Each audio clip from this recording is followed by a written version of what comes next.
The cat hit the power button. As we go live, the cat does cat things. It's like he planned it. He did. So while we wait for Tej to recover... Now my camera doesn't want to work. Oh, it's fine. We'll just roll with it. We're There live! we go. There's Tej. Yay! Kitty's not getting treats tonight. The cat has spoken. All right, General. Because of that, this is the culprit right here. This is the culprit. Aww. Look at that face. You look so guilty.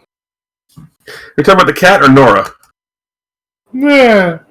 Nora never looks guilty, actually. No, Nora just is guilty. Yes. Anyway, so sorry about the not being able to do the normal host intro there, as hi, we're live, and hi, there is cat shutting off computer. Thankfully, the way my computer works is this program doesn't want to shut down. Are you sure you want to? Cancel! Kind of it. Yup. Mm-hmm. Hopefully the only thing that gets canceled tonight on stream, although we may cancel Chammy if the discussion moves to ketchup on sandwiches again. Nora already got me with that tonight, thank you. I had a ham and cheese sandwich that had mustard and mayo. No ketchup. I mean, that's fine except for the mayo. Mayo's good. I thought Mayo? that was considered an okay topping on a sandwich. No, mayo's an okay topping on a sandwich. It's a perfectly acceptable topping on a sandwich. I just don't like mayo. Oh, okay. See, it was real Heinz. Huh. Yes, but it tastes like mayonnaise and aluminum. I like So it. anyway, it's a little tinny for me. Anyway, so as I did tweet out,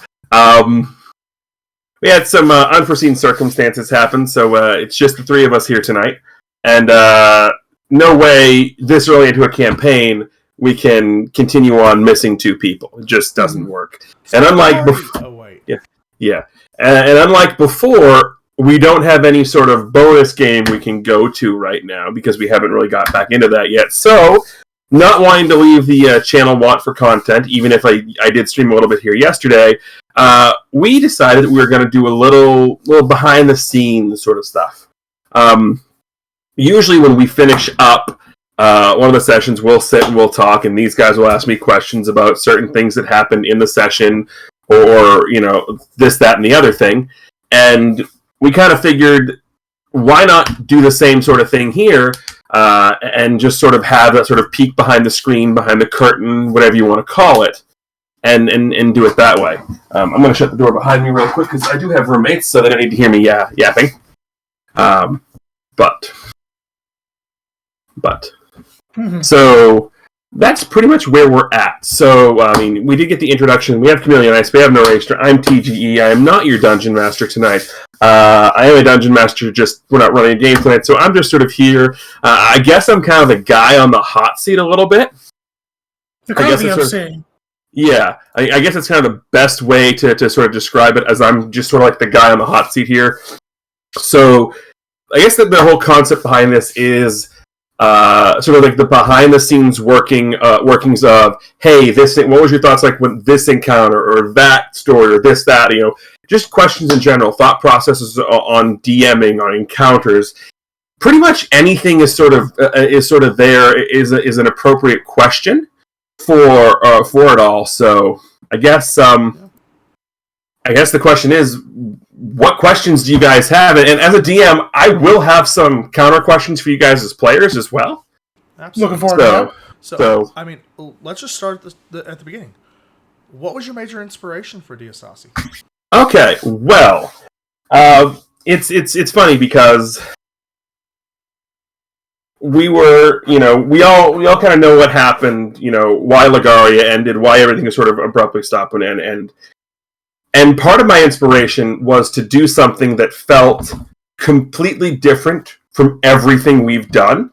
Mm-hmm. And part of that was so there would be no association, that we wouldn't think of Diastasi and all have this feels like blah. So with all like the superhero games we've done, it's sort of just like this modern fantasy, high tech, all that.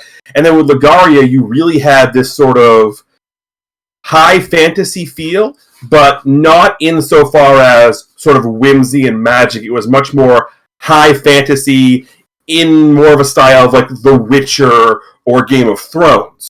Mm.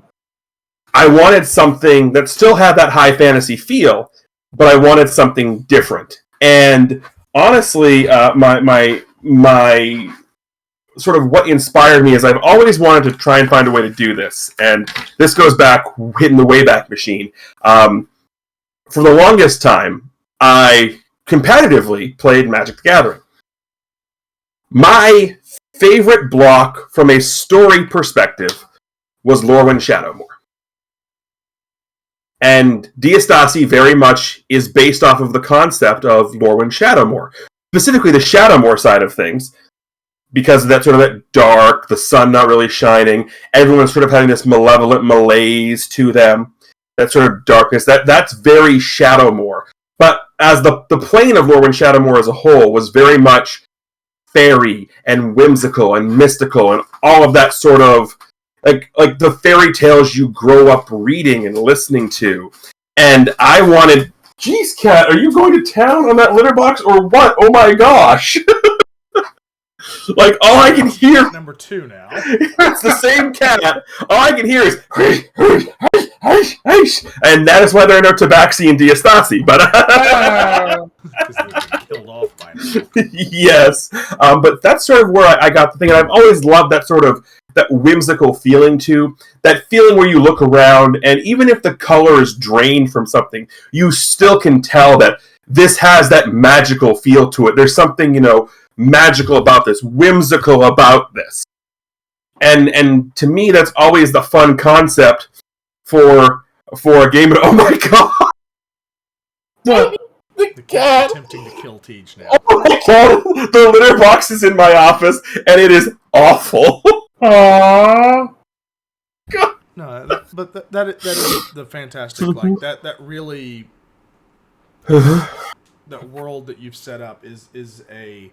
Mm-hmm. It's a very dark, foreboding world. At the same time, there is that magical whimsy. We've got we had the 2 kids that we met that were...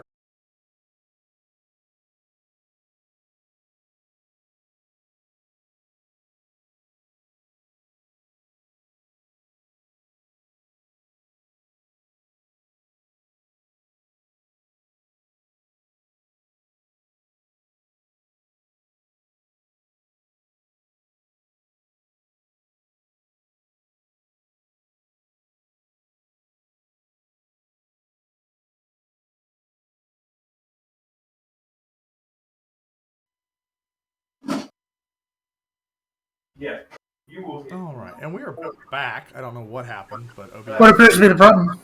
my OBS decided it didn't want to play anymore. Oh. So we get to watch Tej change the litter on stream.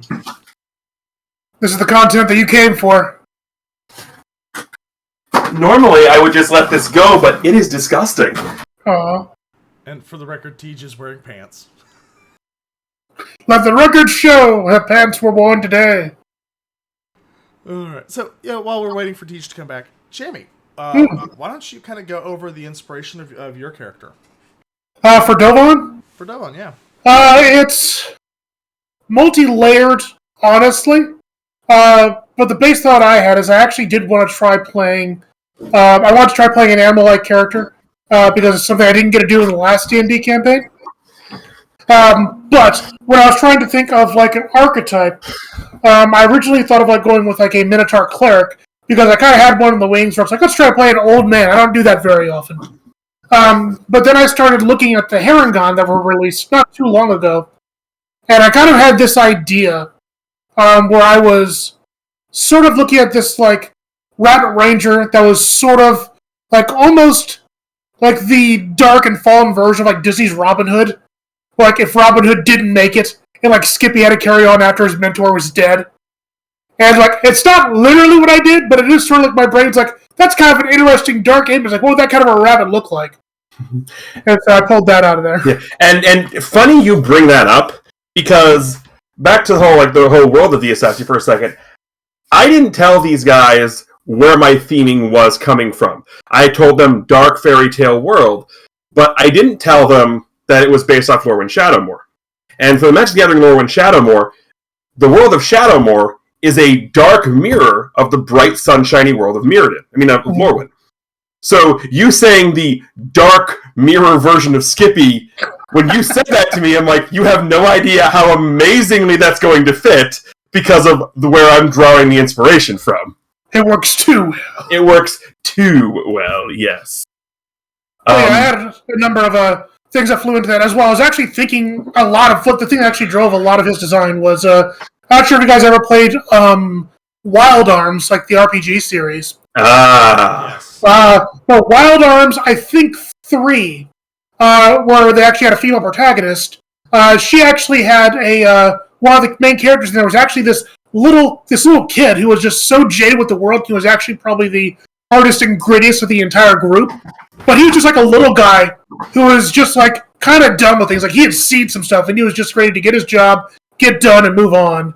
And I sort of had that in mind too for Devon, where it's like I kind of like that, where this kid is unexpectedly like probably the most damaged of the group, and like maybe almost the most hardened in some ways. Now, I didn't really get the hardened aspect, but it was kind of in there mentally.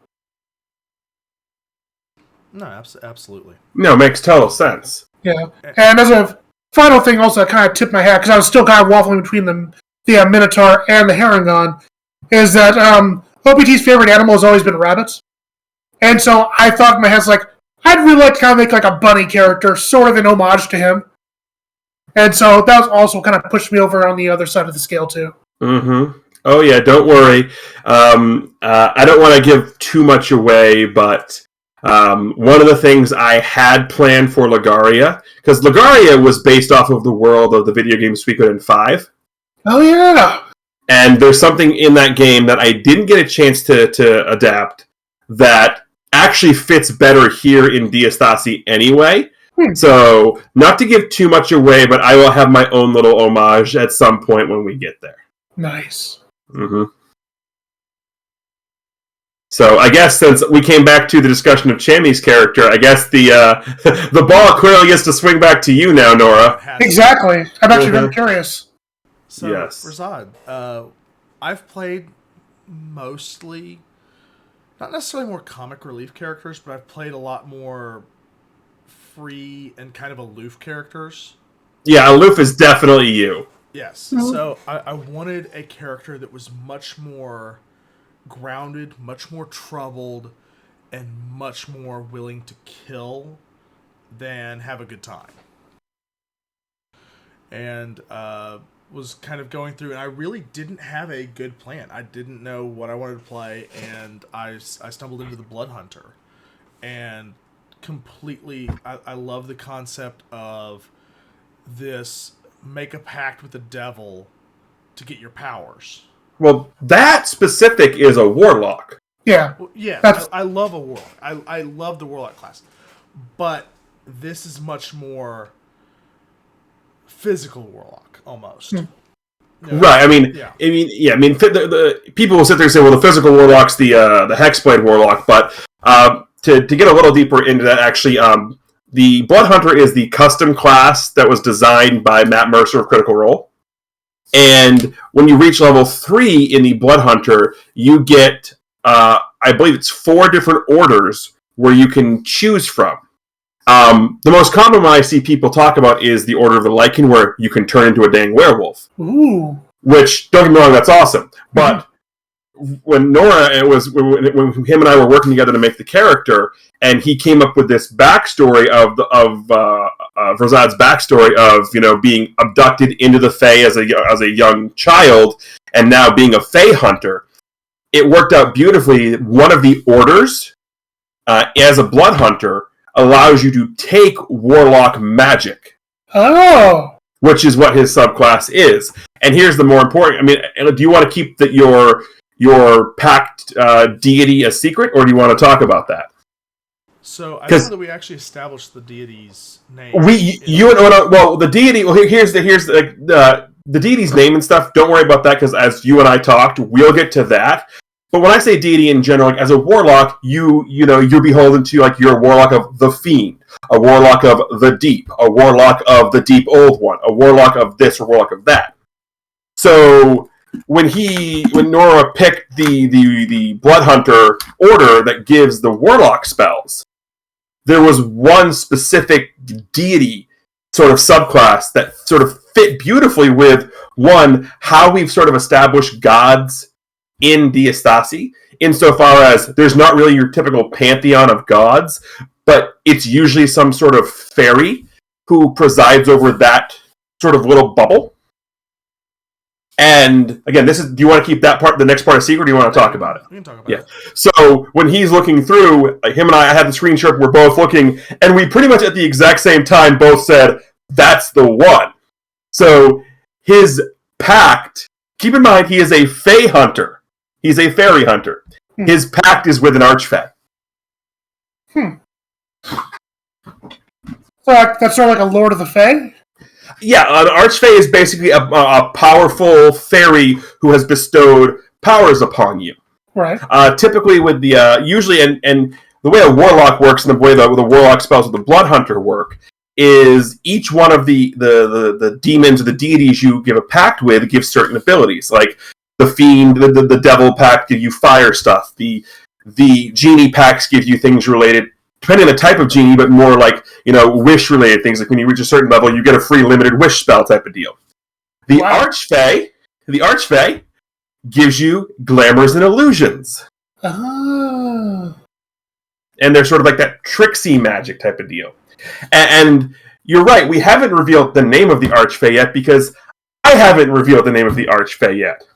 But so the thought here is, and kind of where the backstory is going, is that after escaping the Fae that kidnapped Razad, which we will use it's the Feywild, the typical D&D space, the Feywild. So he escapes and makes a pact with this other faction of the Fae to counteract this evil entity within the Fae realm, and that's where that pact is coming from. So I guess at this point, since we've sort of got on this discussion, do y'all want a little spoiler teaser? No, we always love spoilers. All right. A little teaser. Do you want the name of the Archfey patron? Oh, absolutely. Okay. I love the questioning. Why do you have that questioning look on your face? It's like, that's probably not going to tell me anything off the bat. Oh, it's not going to tell anybody anything. It's just me giving the name of it. Okay.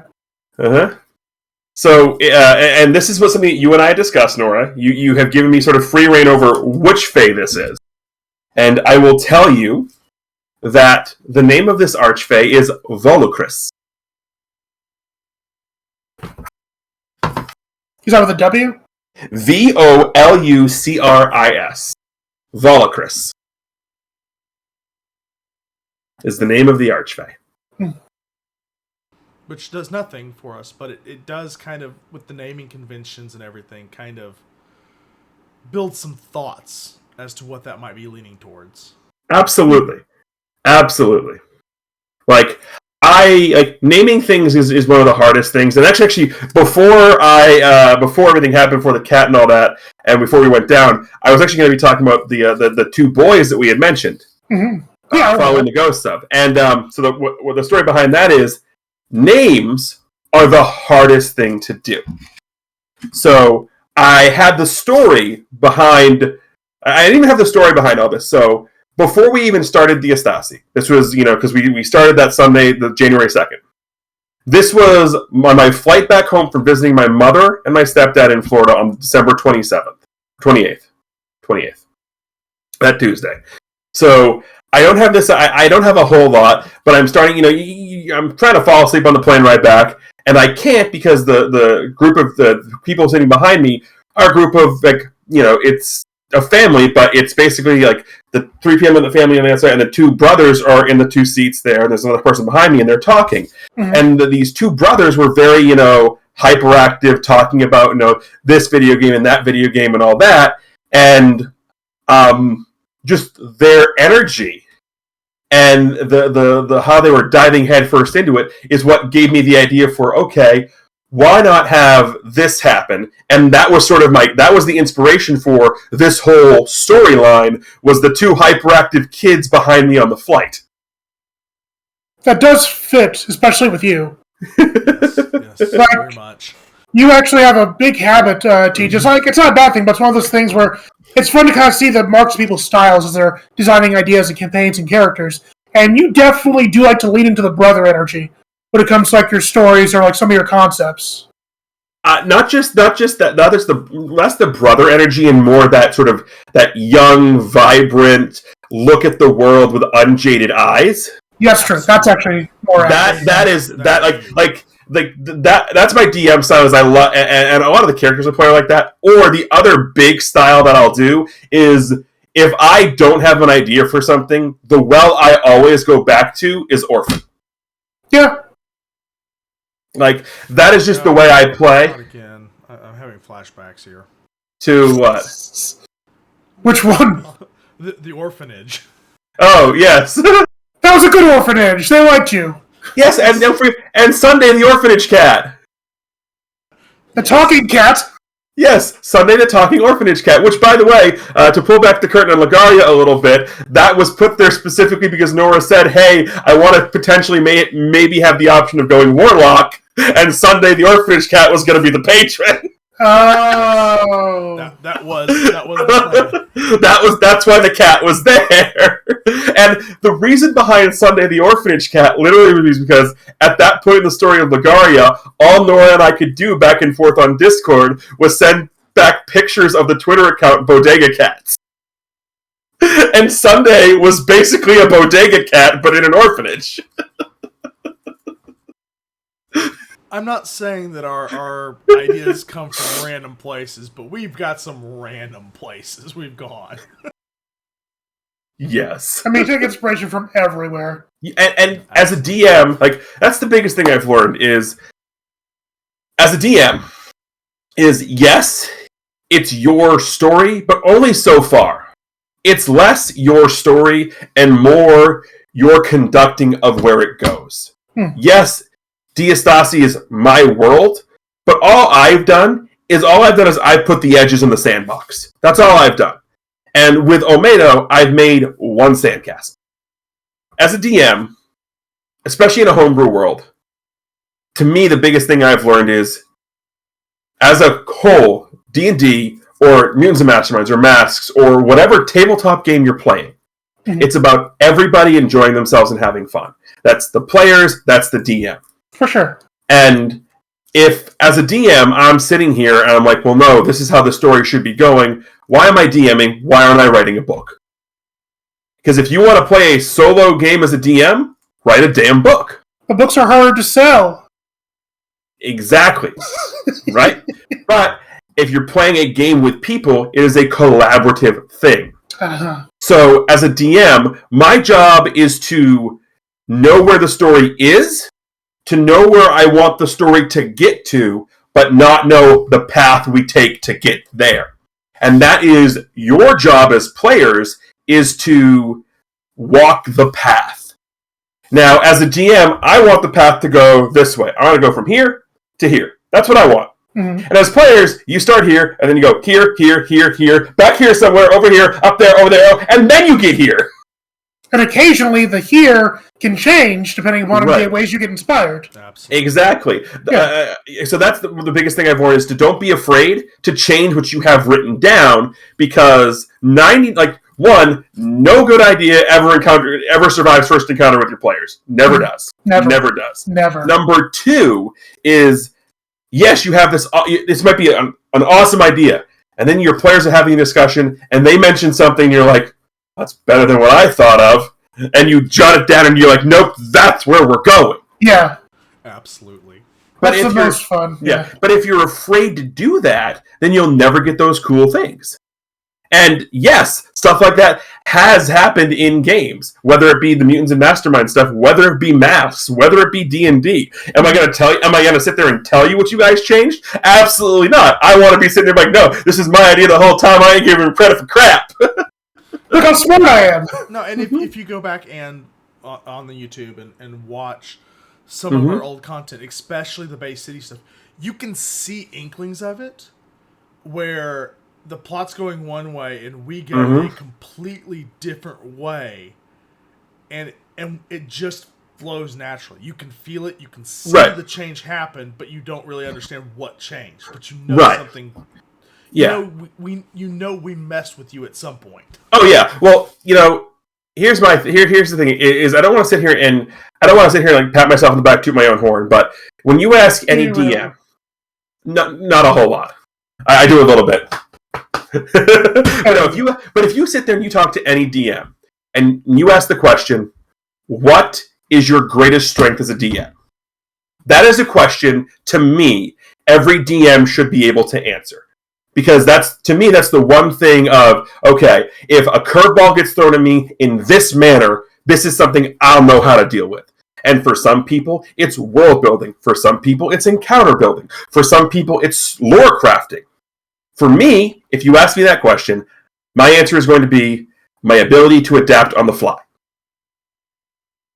And I don't know if that's a good thing or a bad thing, but to me, from a DM perspective, what that allows me to do is I have, and I've showed you guys this, I have my notes. These are my notes for Diastasi. They're color-coded and all that fun stuff, right? Mm-hmm. Being able to adapt on the fly means looking at those and being like, okay, throw those away and run with it. And the reason, and here's if I can give one piece of advice for DMs, and I'm going to try and give a lot here, but the biggest advice I can give when it comes to being able to adapt to what your players are doing is to not just create a bad guy for the sake of making a cool bad guy who can do cool things. It's understanding your bad guy's motivation. Oh, 100%. That's so important. Right, but a lot, like when you first get into DMing, you don't think about that. You don't think about I'm going to use an iconic D&D villain. What is Strahd's motivation? Right? No one thinks about that. It's always, well, Strahd's the bad guy, so he's the bad guy. And we always think of like these evil, maniacal people with no redeeming qualities and all that. And yes, Strahd's not supposed to have any redeeming qualities, but he's still a living, breathing entity. Well, breathing, he's a vampire, but still an entity who is actively plotting and thinking. So just because your villain isn't in the foreground doesn't mean they're not doing something in the background. For sure. And understanding their motivation allows you to adapt on the fly to a situation. The best example I can give of that in modern comics is Mr. Freeze. Mr. Freeze is a bad guy insofar as to get the money he needs to research to save his wife. You give him what he needs, he's not going to be a bad guy. Understanding your villain's motivations. For sure. So, and with that, how much inspiration have you taken? I know we've discussed this prior, your inspirations and stuff. From villains, such as you go look at Final Fantasy IX with Kafka or Kuja. You go look at Final Fantasy VI with Kafka, who's just mad. Right. You go look at some of these great RPG villains who show you their motivations. Mm-hmm. Yeah. I mean, absolutely, and it's not so much as looking at a villain like Kuja is a great example. Kuja is a fantastic example of villain because he can't come to terms with the fact that his life is going to expire.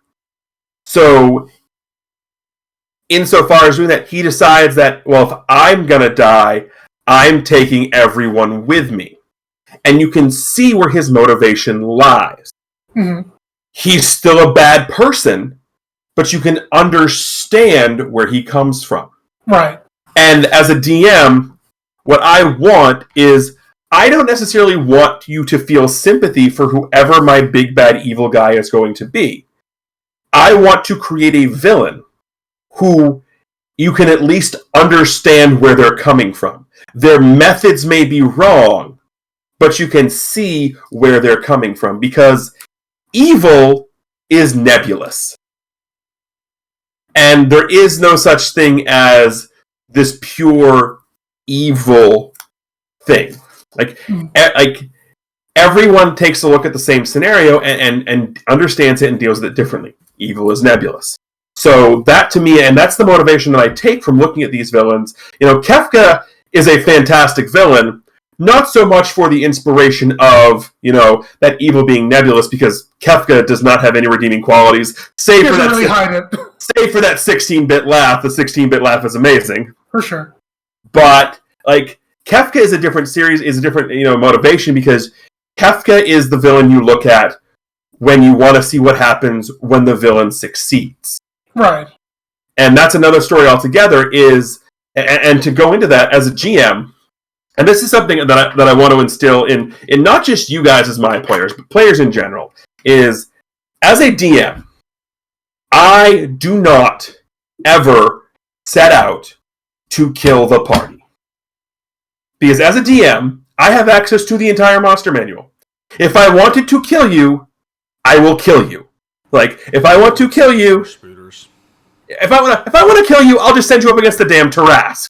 It's that simple. If a GM wants to kill you, he will kill you. They will, yes. Right. Absolutely. As a GM, I never seek out an encounter or a trap intending to kill the party. I want there to be stakes.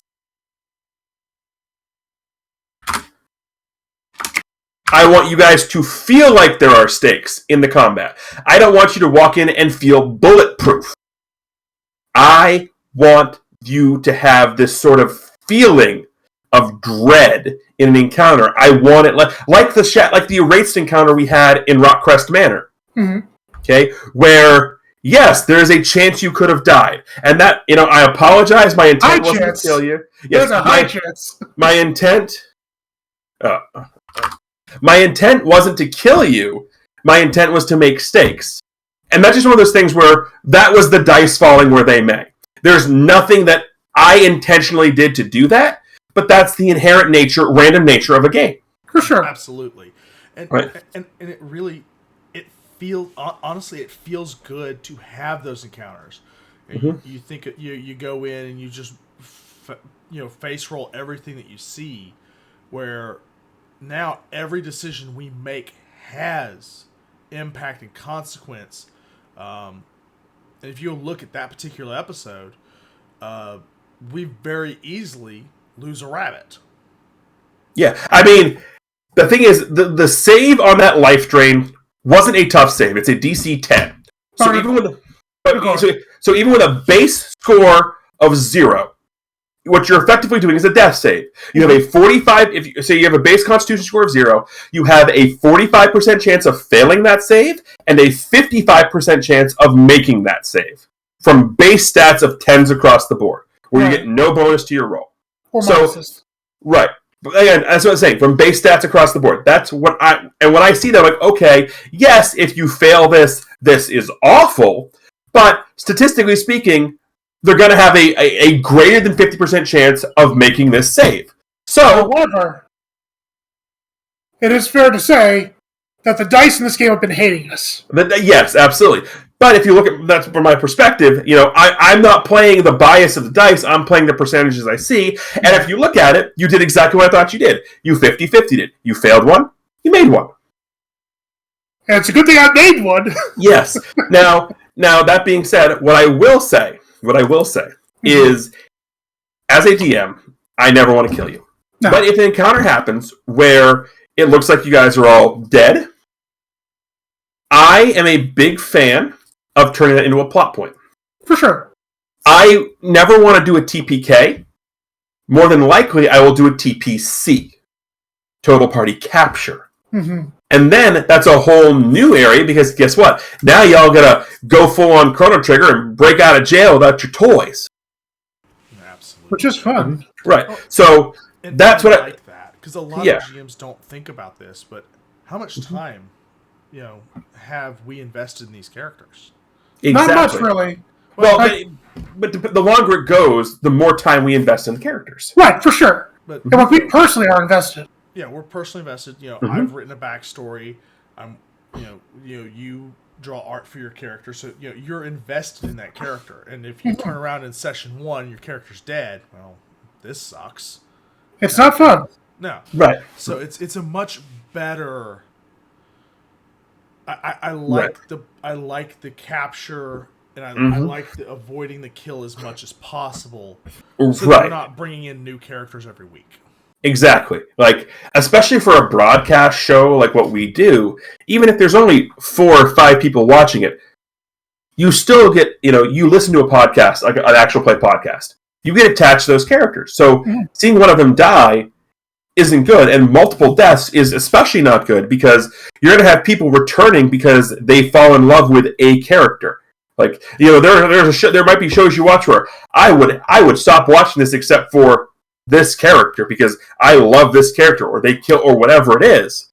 So that's something, it's something, especially in a broadcast style show, that you definitely have to be cognizant of. But even if we weren't broadcasters, even if we were just playing this, I would still be cognizant of the same thing, because as a GM, we've run a bunch of different games. I personally have run a bunch of different games as a DM. And every game that I've run, I pick through the manual and all that, and you're never going to remember everything that your DM's guide or your GM's guide or whatever it is tells you. No. But you pick up snippets. And the only snippet I remember from the Masks manual is the phrase, "Be a fan of your characters." That's a very good section in that book. Mm-hmm. Like the DMing section on how to actually support your players is really strong. Right, but the biggest phrase there is, "Be a fan of your characters." Right. So, as a GM, I have access to all of these cool things I can do. I can do cool things whenever I want. But I, as a GM, I want to see your cool things that you do. I want to see scenes where, as a GM, I have set up the stage for you guys as your characters. I want to see that emotion. Like, I'm going to go, and I know we didn't want to bring up, but I'm going to go back to Kalu City for a minute. The conversation between Cal and Sink at the tree. Yes, that was a good scene. Like, that is what I want to see as a DM. That's what I want to set up as a GM. I want scenes like that. And you can't do that if you're not a fan of your characters. You can't do that if you're constantly killing your character. Yeah, you can't build that attachment. Right. What was the question you wanted to ask in the middle of that, Nora? I don't think I had one. Okay. But no, it's definitely... It helps continuity. It helps. Mm-hmm. It helps everything in the flow of the game. But it also keeps the players coming back. Exactly. Yeah, and we're also not the kind of players who would run amok with like invincibility or plot armor, as it were, either. Because like we're all the kind of players that really enjoy telling stories first and foremost. Exactly. Mm-hmm. And as a GM, I know you guys want to do the character stuff, and we had the session where when we did session 0, we voted, and we're like, no, let's roll more dice. And you guys got the bell curve, but it was a much lower end bell curve than I kind of was expecting. Mm-hmm. Which is why you guys got the items you got in Rockcrest Manor. A way to sort of be like, hey, here's this. Like, just a little way of saying, okay, your stats are a little lower than I was, expecting as a GM. Here's something to push that a little bit. Yeah, and so I guess that kind of leans towards the next kind of area of discussion. How do you go about designing an encounter for your players based on their party level, based on your players' roleplay style? How do you go about thinking through that process? Ooh, I'm most interested in this. Well, you're going to have to be more specific when you say that. Because let's look at Rockcrest Manor. Let's break down the manor. Even then, I say be more specific when I say that, because encounter is a very generic term. Mm-hmm. Do you mean social encounter? Do you mean combat encounter? Do you mean a series of traps? That's why when I say be more specific, that's what I mean. Mm-hmm. Let's break this down to a couple pieces then. So let's take Rockcrest Manor, because there's quite a bit of stuff in there. There are the puzzles, such as the pianos. Mm-hmm. There was the slab of meat that was... Yes, the rotten turkey leg. And then there was the spooters that we decided we're good. Mm-hmm. So let's start with the first floor and kind of first floor. Okay. Do the walkthrough of the first floor, through each encounter and kind of go through what your thoughts were as we went through them. Okay. Well, let me take out my handy dandy binder. Yeah, because it looks trademarked. Right, exactly. Well, the only other reason I say that is because this is actually where I have not just the notes of each room in the manor, but also GM style notes and all that. Mm-hmm. So, my thought process, the reason this encounter specifically is I took inspiration from, again, I'll bring up Strahd again, from the Curse of Strahd module. Curse of Strahd is very notorious for its initial encounter, which has been nicknamed the Death House. It starts at level 1, you go to level 3, and it's supposed to be a way of showing the character, the PCs in Barovia, that things mean business. It's notorious because there are a lot of encounters in there that if you go in there, say it's a group of inexperienced players, they are going to die. That's the reputation that Death House has. So that was my initial inspiration behind Rockcrest Manor.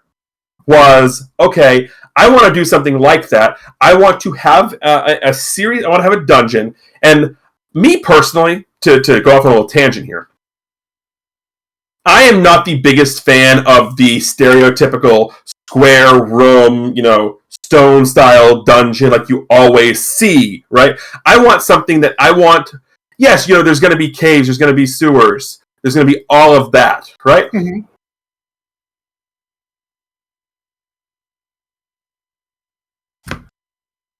All of that. And a lot of those to me, they don't have personality. They don't have, I want the dungeon, I'm using the dungeon as a generic term, to have its own personality, to sort of have a feel about it. So you know what you're dealing with there. Right? Yeah, that makes sense. So my thought, the reason Rockcrest Manor had so many things going on in it was because I wanted to sort of introduce you as players, because in Lagaria, we never really did a dungeon. We did sewers, but we never did a dungeon. Yeah. We didn't really have to worry about managing our resources too much. There was none of that. You hit the nail on the head. You absolutely hit the nail on the head. That was the biggest inspiration is, okay, we never did this in Lagaria. I want to show resource management. I want to show that it is an important thing. I also wanted to, and I didn't want to I found it funny that every room you went in, first thing, I look under the rug. That to me was hilarious. And the fact is, and the best part of that is one room it was Devon, one room it was Janice, one room it was Verzad. You all were doing it. That was fantastic. But the other thing I wanted to use this to show is that there are different types of encounters. There are different types of traps. And my inspiration behind this was sort of to show you all of that. To not just show you that, some rooms, like the first room you entered, that the open greeting area, sometimes there are going to be encounters that are the combat encounters that are going to happen because of a trap or whatever, that there's no way around it. Aside from that one encounter, mm-hmm. and the encounter with the hag at the end, right? Every other encounter in Rockcrest Manor was skippable in some way, shape, or form. Even the one with the bed and the bodies? The bodies only activated when you walked into the room. If you didn't go in the room, it wouldn't activate. Well, yeah, but you say skippable as in, just not going through. I guess we couldn't not go through. Exactly. Yeah. I never said it was a good suggestion, but that is another thing I want to show is that as a GM, very rarely will I ever have a combat encounter that cannot be avoided. Mm-hmm. Yes, there are going to be some, but for the most part, there's a way around most combat encounters I'm going to have prepared. And Sometimes they're easy, like the room with the spiders. Hey, we ain't going in there. That was the easiest way to avoid it. Right. Other times it's don't touch the ghost turkey leg. Right? And right. So that was the real motivation, was to sort of show the differences, that yes, there are some things that can be avoided. There are all of that fun stuff. So that was sort of my inspiration behind, especially the initial floor of Rockcrest Manor. The other thing that Rockcrest Manor did was it allowed me to start to tell the plot where I want it to go, but from a different manner of speaking. And that's where you saw the visions of the family, of the boys, of the family looking, and you saw the visions and you realized by the end of it what horrible thing happened there. You don't necessarily know why or what it was, you just know something horrible happened there. So this is not going to be a self-contained incident. I'm not going to say it is or isn't, because that's story. Right. We'll find that out later. Yes, tune in next week to Session 4. Which, by the way, I will tease the title for Session 4 when we're at the end of this. I've told you guys it already because in the chat, but I will tease it here for the 3 people who watch this, what the title of Session 4 is going to be. So there is that coming. There's that to look forward to. As for the individual encounters, one of the things as a DM and D&D that can be a little hard to do is to figure out what's a good encounter for this group of people. Yes. Because yes, D&D has challenge ratings, which are a great barometer to start with. But there are several things to keep in mind.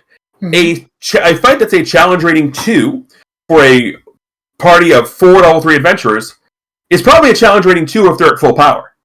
If they don't have all their resources, that becomes a challenge rating 4 or 5 or higher, because they don't have all the resources they need. So, especially in a dungeon like Rockcrest Manor, where there's so many things going on, so many encounters that could happen, and so many tight corridors too. Yeah, exactly. It's a matter of finding encounters that can be difficult, but not insurmountable. What it also does, though, if I may, is like, cause I remember when I was first learning how to run a session in D&D 4E. I did the whole challenge rate things like, oh, these numbers perfectly match, like everything should be great for this party.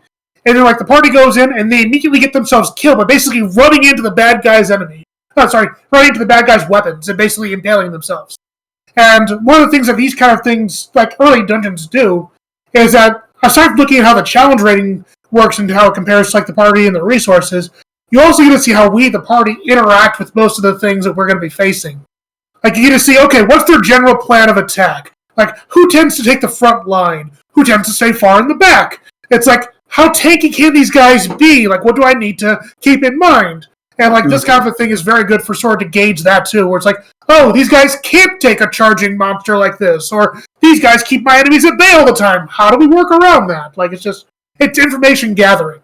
And that's exactly the other point. That's exactly the other thing. It is a series of encounters in a place like this, in a dungeon laid out like Rockcrest Manor, is also to do exactly that.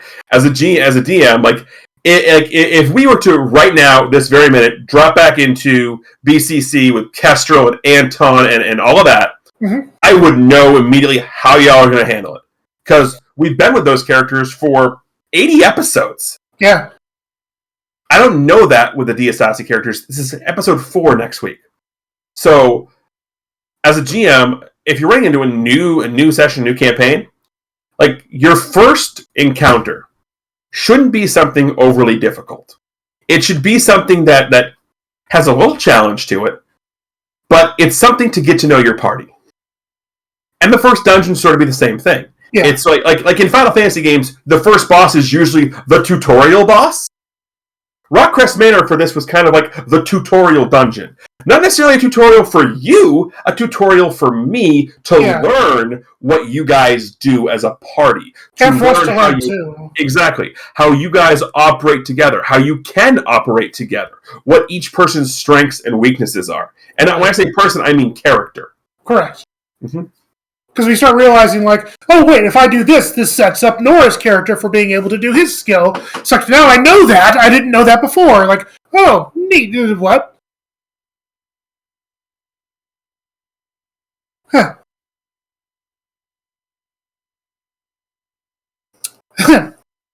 But yeah,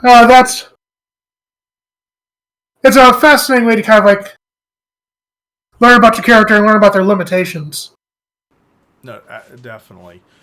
And it's been, it's kind of that party building moment too, where it's, we're trying to learn to trust each other. You look at the bridge where, or not the bridge, but kind of the docks where we are going. We're kind of all fighting for ourselves. We're not really fighting for anything. Versus the house, where we're kind of much more a unified front versus whatever this entity is that's causing trouble. Mm-hmm. Yeah.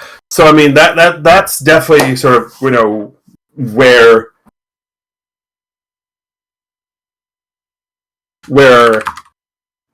that was sort of going.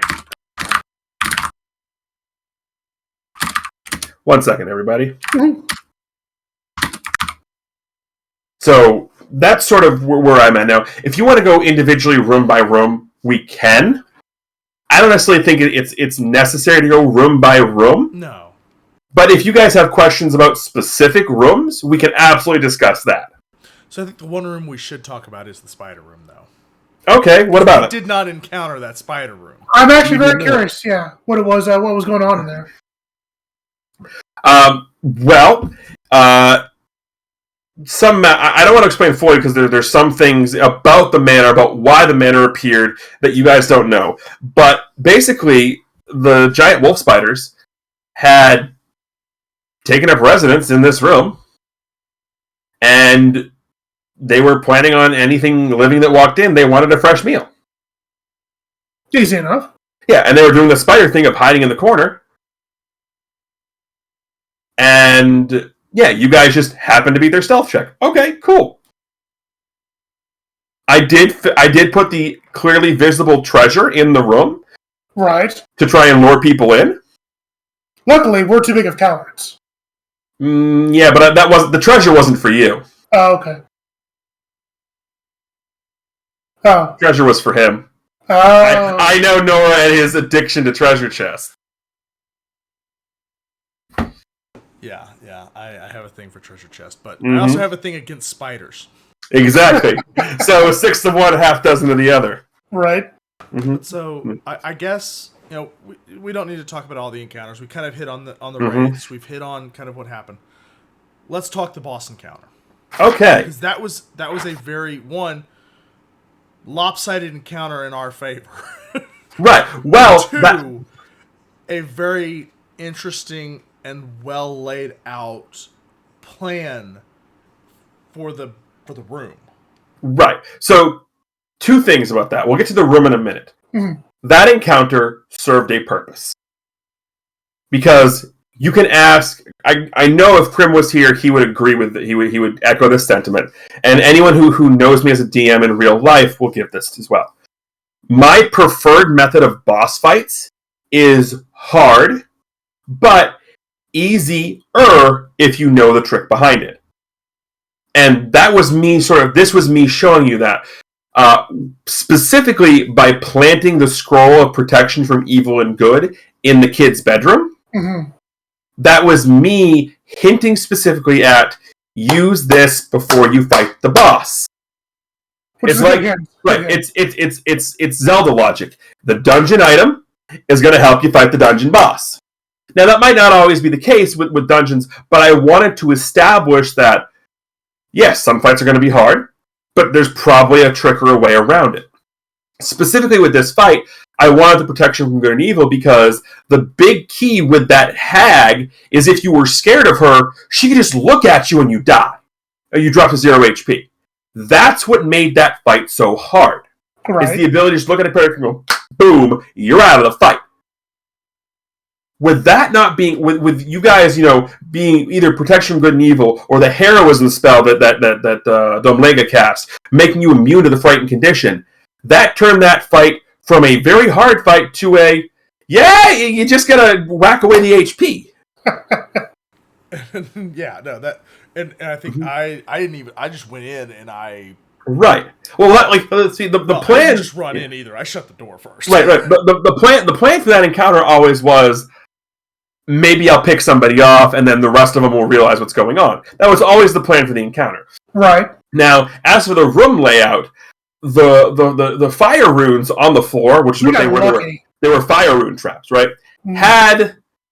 Had you tried to pincer attack from both doors, which is what in my head I imagined happening, running into the other door in the hallway would have run you immediately into the fire room trap. And that was another thing, and the traps were placed around that door specifically, because the bedroom you guys came in from was Janice Rockcrest's bedroom. Mm-hmm. So she has no reason to booby trap her door to her sanctum. The booby trap was for anyone coming in who managed to get in from the hallway who wasn't supposed to be there.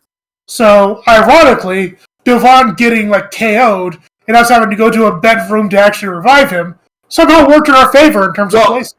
You had to go into that bedroom anyway, because that's where the key was. I mean, you could have forced the door, but the key to that room was in the bedroom. My thought process was, okay, there's the two doors, they know it goes to the same room, let's pincer attack. That was the design thought behind it. I didn't even realize it was the same room, I'm going to be honest. Mm-hmm. I did after we opened the door, I'm looking at it from the layout, I'm like, there's no way, there's two different areas. Nope.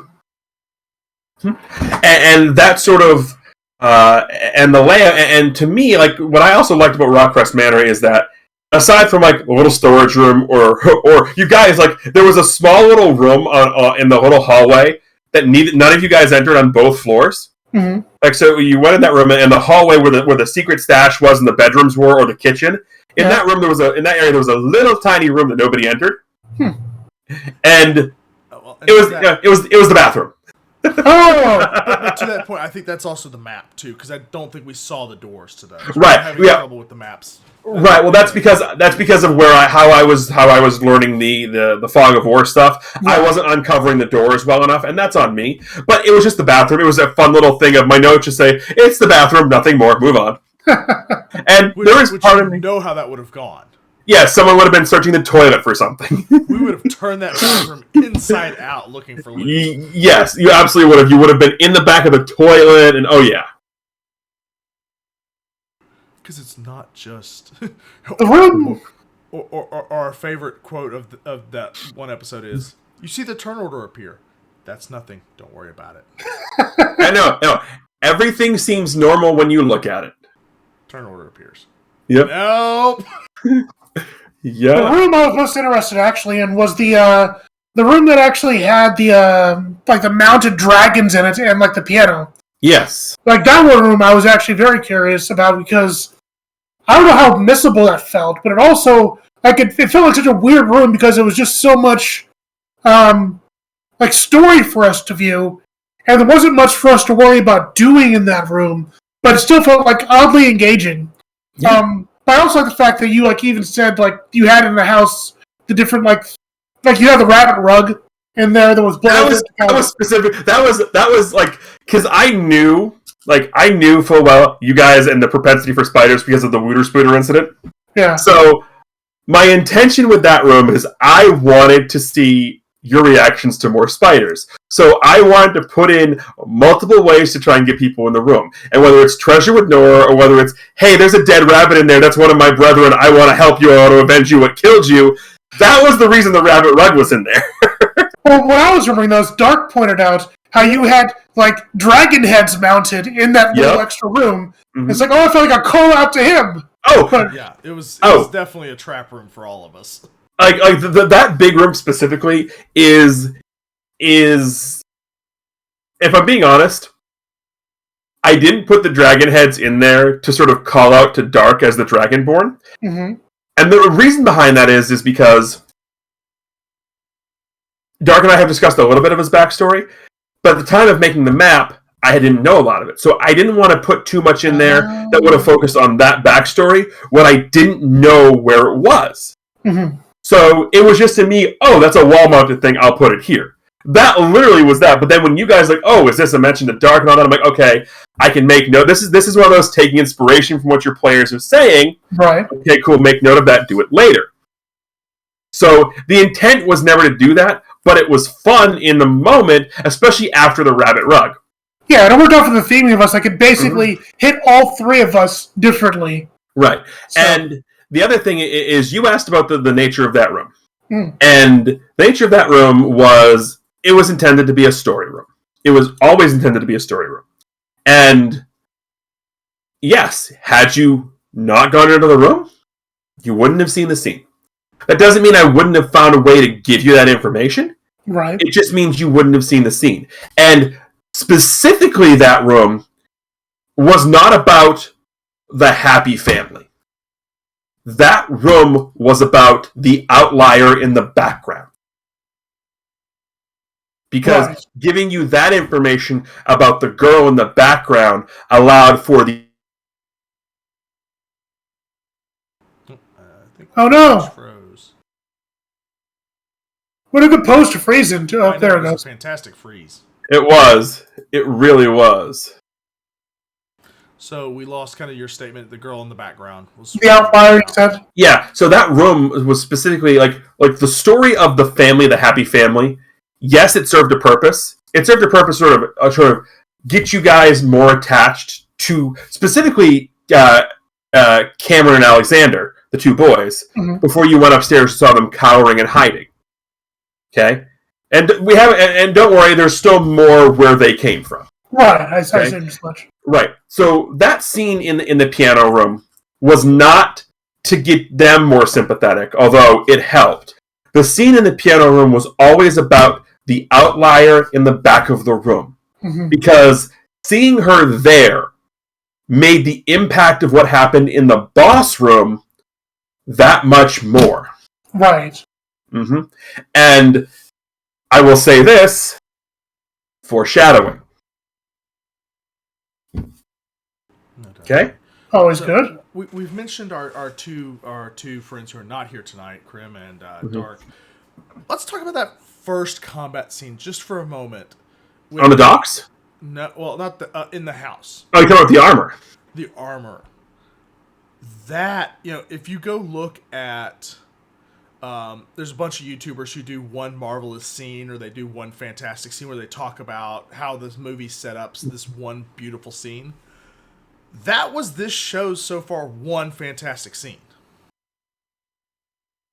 Yes. It hit so well in a great introduction to the characters' combat styles. Right, that was beautiful. And right, the other thing about that I loved is there are some DMs, and I'm not going to call anybody out, but you hear stories all the time about hard-ass DMs who, if it's not letter of the law, doesn't do that. Okay. Throw that bullshit right out the window, pardon my use of language. Okay? Yes, encounters are supposed to, be hard. But, okay, you want to do cool shit? Then do cool shit. How many movies have you seen where the dapper bandit cuts the rope, crashes the chandelier on the enemy, and rides the rope up? Like, That's absolutely... Exactly. Like, okay, cool. One of my players wants to do that, but in a magical way? You're dang right I'm going to allow that to happen. Like, awesome. Okay, cool. You want to use a spell not as intended, but as intended? Like, Mage Hand, you can't attack with Mage Hand. Never said I can't pick up something and drop it. That's not attacking. That's dropping. Okay, cool. That's also awesome, because it took the description that I gave of knocking the helmet off and using the environment to your advantage. And as a DM, not only am I like, hell yeah, that's awesome, that's cool, let's do it. What it also did is we hadn't played D&D with Dark before. None of us had. No. So to see him diving headfirst into it, taking the lead of roleplay, taking the lead in combat, doing cool things like that, everything about that scene was beautiful. Agreed. With the combat, with showing how everybody works with combat. Like, that encounter did for me exactly what I intended it to do. It's not a hard encounter. It's animated suits of armor. It's not a hard encounter. Right. Right. Yeah, and pulling back the curtain there, you were technically down 2 players in that fight. Right, because both you and Krim felt like crap that night. Yeah. So it was imperative on Dark and Chammy to take that lead because, well, honestly, I was recovering from COVID. I was drained. It was everything I could do just to push the button to roll the dice. And so... Yeah. And before anyone asks, we took a survey before, hey, do you guys feel up to running? And both Krim and Nora were like, yeah, we got that. We'll be here. Don't know how functional we'll be. We'll be here. They were functional enough. I mean, Nora's response to everything is, I don't know how functional I'll be, but I'll be here. That was my response tonight, too. Exactly. No, but that shows that, you know, as a crew, as a company, you know, as you think of theater companies, you know, a lot of people are like, well, I have to be the star of the show. I have to be... The 4 of us with Tej as our ringleader, no one cares about the spotlight here. And as a team, I'll say it, we all encourage and set each other up. And that's what has made all the campaigns we've run absolutely fun. It's not, I have to be the star, I have to have the best stats, the best armor. It's, no, you want to do something silly? Yeah, I'm in. Let's go. Now, it is fun to get featured and fun to do cool things yourself, like, make no mistake. But it is also equally fun to, like, know that something worked together. Like, to know also that you're, like, doing things to kind of make each other do fun stuff. Right. Exactly. And to me, from my perspective, to hear you guys say that is awesome, because as a GM, I have not just the main story to run, but I also have X number of individual stories, where X is the number of player characters I have. And there are some players who are like, well, why is it my story? Like, why is... As a group, BCC as a whole, even Krim, Dark, Chammy, Nora, OPT when he was still with us, every single one of us, you guys especially, because I've been sort of DM for a lot of this, have been so giving with spotlight and story, and you've allowed to those stories to blossom, and you've given people the room for that, and you've let me as a GM take my time to get to the story organically to give it the spotlight it deserves. No, absolutely. It's been fun. Right. And it's exciting to see, when someone's like, hey, I got a really stupid idea, and we're messaging back and forth in DMs, keeping it a secret from you, and then we drop it on your head and you go, that's stupid, I love it, let's do it. Right. And that brings me to another point I want to bring up, is as a DM, I never want to say the word no. Yes and, or yes but. Meaning, yeah, it can happen, but it might not happen like you want to. Or, yes, it happens, and this happens. Like, the only time I'm going to say no is when your idea is so preposterously off the wall that there's no way it could happen. It breaks the game. And exactly. And that's a perfect time to respond. And going... I lost my train of thought here, so... I'm surprised the train that drives on those tracks. Oh. Yeah, I feel that same way.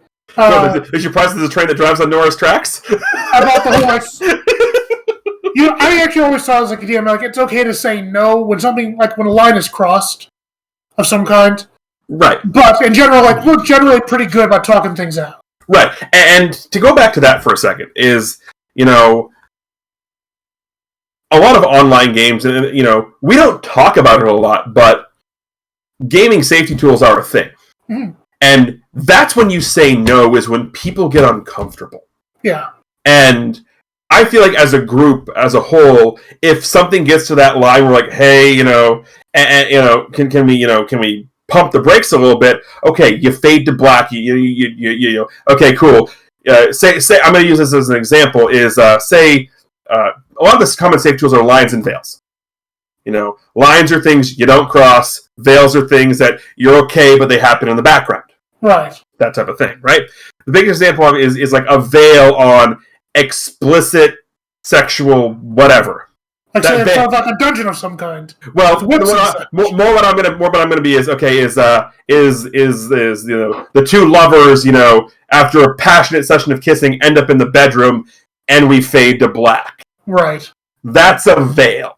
That's sort of thing, and that is when as a GM you say no. It's like, hey guys, we're gonna stop this here because this is crossing the line. We don't want to talk, but we don't want to engage in this. Yeah, that's where you draw the line. Mm-hmm. And that is as a GM when you say no.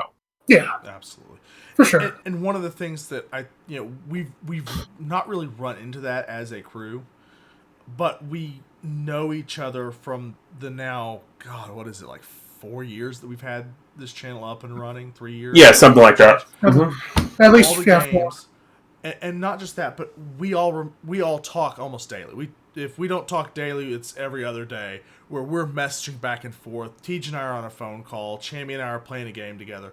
We're constantly talking to each other, making jokes, and we know each other's lines without having to say it. You can see it, and we also know that if one of us puts something in a message in Discord to back it off, we'll all immediately jump on that and go. Exactly. Right. Like if the line gets crossed, trust that we have. We know we can walk back. We trust everyone, not just Tej, but we trust everyone to respect that. Yeah, for sure. And that's the big word is trust. And that's something that when you first sit down in a game, with a new GM to you, there's that implied trust. And that's something you build together the more you play, the more you hang out as friends, all that. And to me, if you're in a game where you can't trust, why are you in that game? It's one of those things that I am always surprised how uncommon it is for general D&D game groups to be in our situation. Because I will occasionally troll D&D Reddits and such when I have a question. Me too. I love D&D horror stories is my favorite troll. Right, I kind of like it where it's like my DM won't let me do this, or my party is doing this. Like, what do I do in this situation? And then I'll often see people say, "Well, leave that group and find another one," or throw that guy out of your party and do all this. And then had this happen. It's like, wow, do you guys not play with your friends? Yeah. Or my favorite response to that is, have you had a discussion about it? Yes. Do they know this is like if you're playing D&D, you should be playing with a group of friends, or not necessarily friends, but acquaintances. Again, people you can trust. If it's people you can trust, you can have an adult conversation. Now, League plays a little bit different, but we're not in that realm. So. Right, but even so, we're adults. Yeah. We can have a conversation. Yeah. We don't act like adults, but we are adults. Thank you. Okay? When we need to sit down and be serious, we can and we do. Yeah, for sure. And that's one of the biggest things that I think most groups, and this is coming from someone who, this was my first D&D setting. This group was the first group I sat down and played D&D with. And was I comfortable at first? No. But you can see that. But had I built trust with my GM? Yes. Tej and I had spent time talking and learning each other before we started this, and same with Krim, Dark, right. OPT. When Chammy joined, we had been talking to Chammy for months before Chammy joined. Mm-hmm. Yeah. And so we had that personal connection, that trust already established before we jumped in. Oh yeah. So this is my favorite story, the one where Chammy is joining. So we're having this is right before we added you into the Discord group, and Nora, Krim, and I are on a voice call together when OPT types in the chat, "Hey guys, are you okay with?" And he couldn't really get it out. And Nora, Krim, and I are on the voice call. Like, he's gonna ask if Chammy can join. We're all cool with this, right? And we're like, yeah. We wondered how long it was gonna take him. And it's one of those things. You say, people say that they're brought in together for various reasons, and having Chammy here, Yeah, the first session we had with Chammy. Everyone's expecting Chammy and OPT to run off and do their thing, and here it is, Chammy and myself with Power. Me and Nora. Yeah. Yep. Like that was like that like, and as a GM, one of the hardest things is bringing in characters mid-story. One of the hardest things to do. For sure. And it helped that in storyline, that group, the Bay City Guardians or whatever they called themselves, had done some pretty public shit. Mm.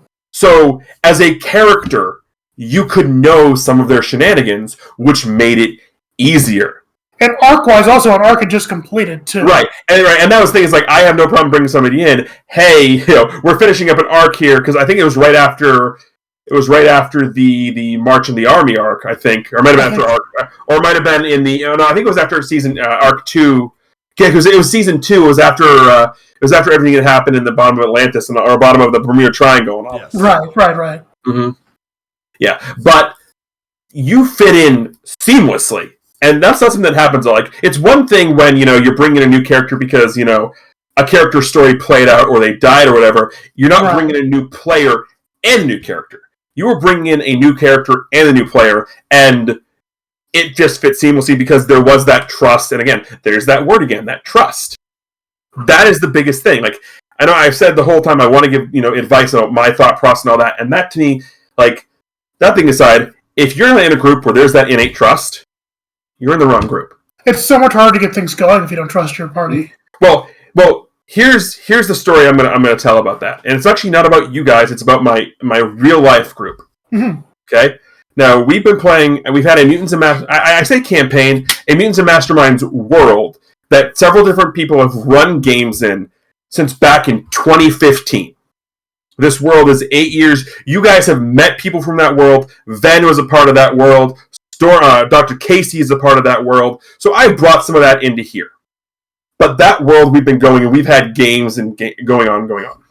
So that whole becoming attached to your characters, you think we're attached. Like, we're attached in these games, okay? Like, to the point where my roommate and I, who's one of the people we play with, are watching The Witcher, and we're picking, like, that's this character, that's this character, that's this. Like, that's how attached we are to these characters, okay? And I need to set that stage because we're playing in a game one time, and the GM, who was my roommate at the time, who's my roommate now, kills one of my characters. Didn't tell me it was happening, it just happened.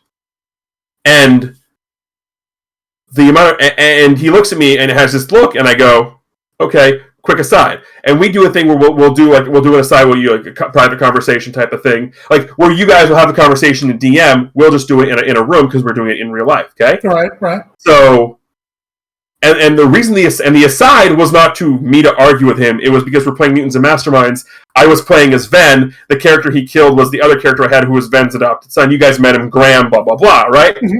Yeah. So my aside wasn't to dispute the character being killed. My aside was, here's my 4 hero points. Can we do X, Y, and Z with this?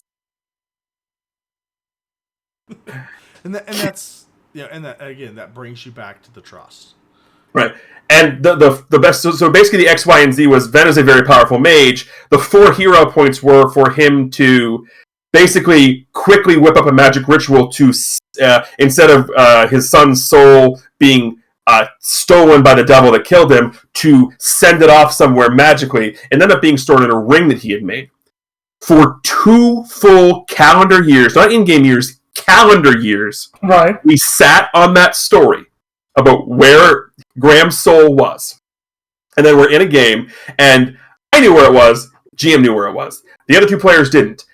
They went because they were trying to find where Ven had gone in a cataclysm. They couldn't find him. So, like, well, let's go back to his office. They find these rings that were hidden in the office. There were 2 of them. They had inscriptions on them. They grab the rings. I'm sitting there with a different character. I'm like, I know what these are. I ain't saying something. So they do this on their own. They get there, and the other mage in the party gets a high enough check to feel the pulsing magical heartbeat in the ring, and then perform the ritual to extract the soul. And when my roommate describes Graham coming out of it, the look on both their faces was like, he's supposed to be dead! Wait, what's going on here? Yeah, no, the exact panic. That's such a satisfying payoff when that stuff happens. And it always we kept it is. for 2 years, but that goes back to that trust, because if I didn't trust him, I would have been like, no, you can't kill him without telling me. No, I'm like, no, I explicitly trust you. Let's do this. Mm-hmm. I just want to tell that story because it brings up that trust level. It's a great story. It really is. Mm-hmm. So, sorry, I had something. That's right. So let's kind of not necessarily wrap things up, but let's kind of push towards what we're kind of looking at. I know you were on the channel a couple days ago making maps. Yes. So let's talk about map building a little bit and your thought process on how do you design a room or a map to, one, give the players some agency and some exploration, but two, to kind of frame an episode so that the players don't go completely hog wild. You kind of give them some breadcrumbs to get into. Right. Well, I mean, the design, the breadcrumbs are entirely different than the map building, because the breadcrumbs that's the story, that's the lore. You don't need a map to have breadcrumbs. So that's one thing. And the breadcrumbs are very simple. It's, as you play along in the game, your characters will show you their motivations. Some are as simple as, I need to get to this prisoner. Others are a little more nebulous, like, I'm trying to find my mentor. If you know you can drop a breadcrumb or two around that motivation to lead them somewhere, they're going to go. And if they're a cohesive party like they're supposed to be, if it affects one, it affects them all. So that's the breadcrumbs. That's the easy part. That's the breadcrumbs is, okay, drop whatever fits the motivation of the person in question, and you'll be good. Mm-hmm. As to the maps, when I run IRL, when I run in real life, I'm very much a theater of the mind GM. I'm not for the longest time, I hated combat maps. I understand their purpose, especially in a tactical style game, but I was very much theater of the mind. You can't do theater of the mind when you're putting on a visual show medium. You need some sort of picture. For Mutants and Masterminds, it was easy because, that is a game played in 3 dimensions, because some people have flying, there's super speed. So a grid map does you very little to no good in a Mutants and Masterminds fight. It's there for representation purposes, because just because, you're 60 feet away, yeah, I'm 60 feet away horizontally, but I'm also 250 feet in the air. Right? So for Mutants and Masterminds, it was like, and Masks was the same thing. It's like Masks, we didn't need the map. It was the visual representation of where we are. D&D is a little different, because it's very much grid-based combat based on movement. Like D&D, yes, you can theater of the mind it, but having a map is much easier. And with Diastasi, Lagaria was a little bit harder because I was having to find maps because I didn't have the software I have now. And no map you're going to find online is ever going to fit the aesthetic you're looking for. Never. It's just not. No. So, to me, as a GM, I know in my head what I want something to look like. So, as a GM, I take that, and I'm like, okay, cool. You guys saw the map. If you watched yesterday here, you saw the map making stuff I did. We made a sewers map. We made a cave map. Well, I said sewers. I didn't say spooters. Yeah, I'm having gelatinous cube flashbacks too. Oh no, there's no. I can promise you this. There is no gelatinous cube. But you can see. No, I can promise you there's no gelatinous cube. 100%. There's no gelatinous cube. Although I am disappointed because I did have something planned for the kidnapping of the princess in Lagaria. You would have ended up in the sewers, and the Jello shots that got thrown down the drain. Right. They were gonna have morphed into the Zelda style choo choo jellies, which they were gonna be like baby cubes that you guys were gonna have to fight. Oh, that would be fun. Yeah, that would have been fun. That would have been interesting. Which is why I specifically named the colors of Jello shots that flew down the drain when we did it. But anyway, I love that silliness bled into the game in the way that it did. Oh, it's the best when it does. Well, exactly. And to me, it's let the silliness flow naturally. Okay, cool. A running gag has happened. Let's run with it. It fits. Okay. Well, it might not fit the aesthetic of the world. Okay. Not everything fits the aesthetic of the world. Like, I'm sorry, but airplanes don't necessarily fit or airships don't necessarily fit the aesthetic of a world sometimes, but they're there. Okay, cool. We let them go. Why? Because this is cool. That's why. End of story. Rule of cool. Okay. As for designing maps in the whole, my thought process on the maps is I want the map to do a couple of things. Number one, to sort of give you guys an idea of where you are. Two, and this is the more important thing to me, is especially when I'm personally designing a map, I'm designing a map for you guys to be able to engage with the environment around you. Mm-hmm. So the map is there to show you not just where you are, but what is around you. The best example is Dark with the Chandelier. Right. You said you didn't even notice it. Dark's like, first thing I saw was that. I'm like, I want to drop that on somebody. Like, to me, that's what a good map is going to do. It's going to set the tone, it's going to set the scene, and it's going to give you as players the environment around you. Like, and that's my thought process on it. Like, sometimes, okay, cool. Like, we've got this. Other times, a map is going to be variable. Yeah. And as you've seen, sometimes if we're just in town talking, I will have just the generic overlay map of this is where we are. If we're going to be like, okay, cool, we're going to go into someplace that may potentially have combat, I'll throw out a grid map. And okay, this place I know is going to have combat. Here's another grid map. Mm-hmm. Like that to me is my thought process. Is I want the map to show you all, just to get the sort of feel of where you are. And that's what it should convey. Do you ever have maps? Oh, go on. No, go ahead, please. I was just going to say, do you ever have maps that you make there specifically for, like, random may need to reuse this later kind of things? Where it's like you have the road map, which is for road encounters that might happen, or things like that. The sewers map you guys are going to see when you get there is a map like that. It's a generic sewers map that can be used for anything. Mm-hmm. Okay? And to me, it's like, like I said, the Mutants and Masterminds, I've been running IRL since 2015, with you guys since 2018 or whatever it was. Mutants and I bring it up because in Mutants and Masterminds, the villains and stuff you design, those are the maps. Like, oh yeah, I've got I'm going to actually take my other binder out right over here that's right next to me, my Mutants and Masterminds binder, and just pull out, okay, cool, hey, here is something I designed 4 years ago that's still relevant now. For the record, that's a cockatrice. Ooh! Mm-hmm. It's not a spooter nor a relax, although I do have giant spiders. But I'm fine with angry fire chicken. Okay. But spicy drumsticks. Yes, exactly. Spicy drumsticks, indeed. But that's the thing is, okay, never be afraid. Hey, Kiki, is there a minecart map? No, not yet. I'm not used to face this big on the screen. That's funny. But no, every map has the potential to be reused. Right. Okay. The template to every map has the potential to be reused. Say we end up in another manor somewhere. I may just take the template for Rockcrest, remove all the zombie crap, and add whatever I need. Which is perfectly fine. I mean, I think it's best to be economical with your maps, where you can use them in different situations. Oh, absolutely.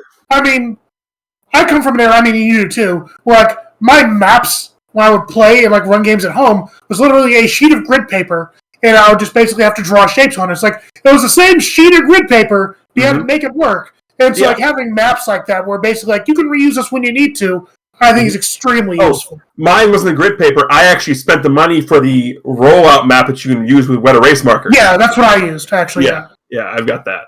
Yeah. Which, for the record, when we do the big group BCC get-together, spoiler, what's going to happen, guys, that's the map we'll all be on. We're going to figure out a way to broadcast the table, and that's going to be the map. Whee! Spoilers, it'll be probably sometime in the summer. Whee! Great, these have to do with sweaty, Nora? Oh. He's from Texas. If he goes up to you, he'll be chilled out. Yeah, it'll be cooler for me. You think we're meeting in where I live? No way. Probably not, Let's be honest. Chateau Banana Mom has been offered, and I think that's the right place to go. That makes sense. Mm-hmm. No, but we will figure the logistics out for the cameras and everything. That's coming. It can be done for sure. Oh, speaking of logistics for cameras, Nora, you may have to restream again in a couple of weeks. Because I'm going to have a house guest here in a couple of weeks. I don't know whether it's going to be the first or third weekend of February, but there'll be 2 chroniclers in, I think is that the name for us, chroniclers? 2 chroniclers in one house. I'll have a Crim with me. That's never good for us. No, it is not, but so we're going to have to figure out the logistics of that if we can do that. Which is going to be very interesting for me, trying to keep my notes separate and do all that. It's going to be a thing. It can be done. It'll be fun. Oh yeah, and yeah, that's one of the great things is that we always are willing to roll with a punch. And I think as a player, you've already said as a GM, you take what the players give you. We have to take what we give each other and what you give us. And really, look at the first combat that we really had. Yeah, the fire thingies wrecked us. They did. Oh, the living burning hand spell. Yes. Yeah. Yes. Well, wrecked us. But as a party, we kind of bumbled around for a bit, and then we started going, okay, what can we do with each other? How can we kind of give each other some sort of something to work with?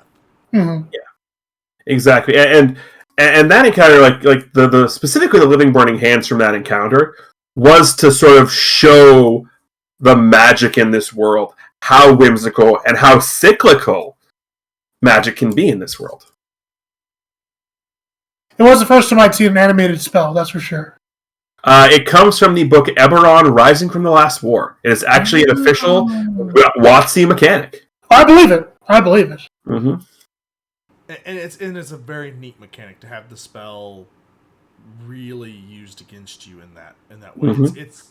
It requires a different kind of combat style than what you're used to, and really, I think Lagaria and then Diastasi have really opened at least my eyes to not just take sword / sword, but really looking at all of your options and how can I set up either my next turn, the next turn of my partner, or even the enemy's next turn. How can I set them up for success or failure? Right. It's really starting to, it's almost like playing chess with 5 people, and it's 4 of us versus 1. I like my odds. I mean, we've got Dark and Crim rolling dice. I like your odds too. I like my odds better if it was Sudoku. Yeah. Which that also was a running gag that took off. Now it's Wordle. Yep. Oh dear.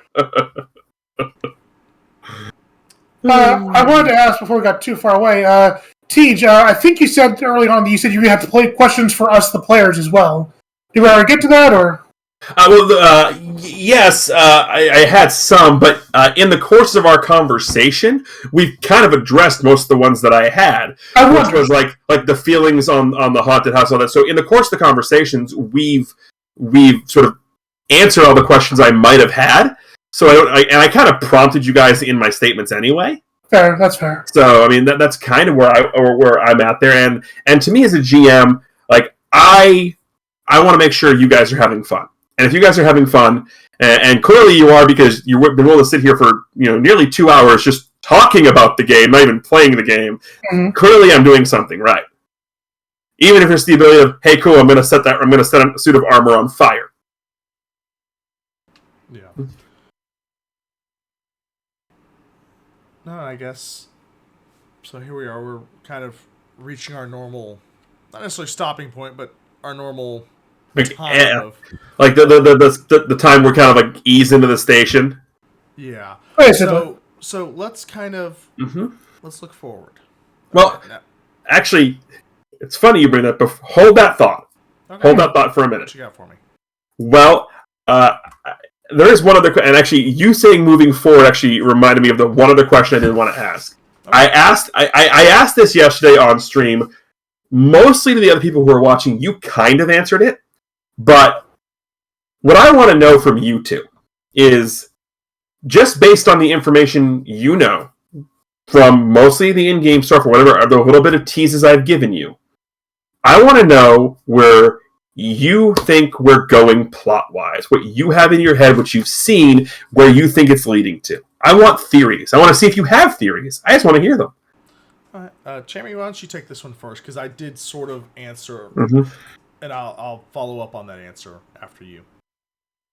Well, I have different theories now that I know more about Diastasi itself. So that kind of more a little bit my perception. When it comes to stuff that I've gotten solely from in game and some of our experiences there, the world of Diastasi itself, like the whole dark part of the world, the sun not really shining, that's all stuff your characters kind of know innately. Right. So if you had forgotten about it or didn't catch on that's understandable. But again, that's just what I want to know. Well, I'm actually inspired by something you actually said during this conversation, where you talked about it being like a dark mirror of the world, or of another world, or another plane. And so now I'm wondering if you might be playing with that idea of maybe making some sort of a connection between the two planes, if that is kind of the way that we're looking at things. I do think that the whole Fae summoning ritual was definitely a indication of things to come. But yeah, understandable. Also, a weird dream that Devon had, where there was sunlight and his mentor telling him to do stuff. He's had it twice now. Right, because it's been in his backstory. He's had been having weird dreams. So yeah, that is something he's had. So I think that's a hint towards something weird going on with the way we perceive the world. And so from my perspective, this is more from my character perspective than my out of game, is there's something very amiss in the realm of the Fae. One of the Archfey or one of the Fae themselves has gone rogue and is starting to either try to rise up against the Archfey or rise up and sow chaos for their objective. Here is what I will say.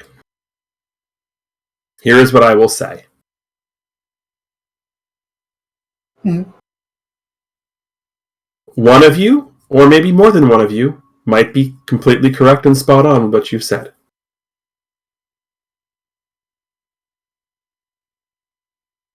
Maybe you're right. Maybe you're not. Maybe one of maybe I didn't say you were born with it. At least one of us, though, is right. No, I said maybe one of you is right. Maybe both of you are right. Gotcha. Or maybe so. That's what I'm saying. That tells us nothing. It's maybe one of you is right. Maybe both of you are right. Maybe none of you are right. Exactly. That's not a tease. That's a lack of information. Exactly. I don't want to give too much away. No, that's fair. If you give too much away, it ruins the fun and the story for us. Right. Like there are certain things that are okay to be revealed, and sometimes the reveal of oh snap is fun. Is absolutely fun. Absolutely, it's more fun. And getting that visceral reaction out of the players or out of the GM when something like that happens is absolutely... It makes for such... usually a strong emotional reaction that gets really... either a fired up player or it changes the dynamic of the encounter or the session. Oh, surprises in real time are a joy. That's one of the things that you and I have, where it's like, hey, we got this idea. Let's not tell Cheat and see what happens. And as a GM, I'm okay with that because I trust them. And back to that key of trust.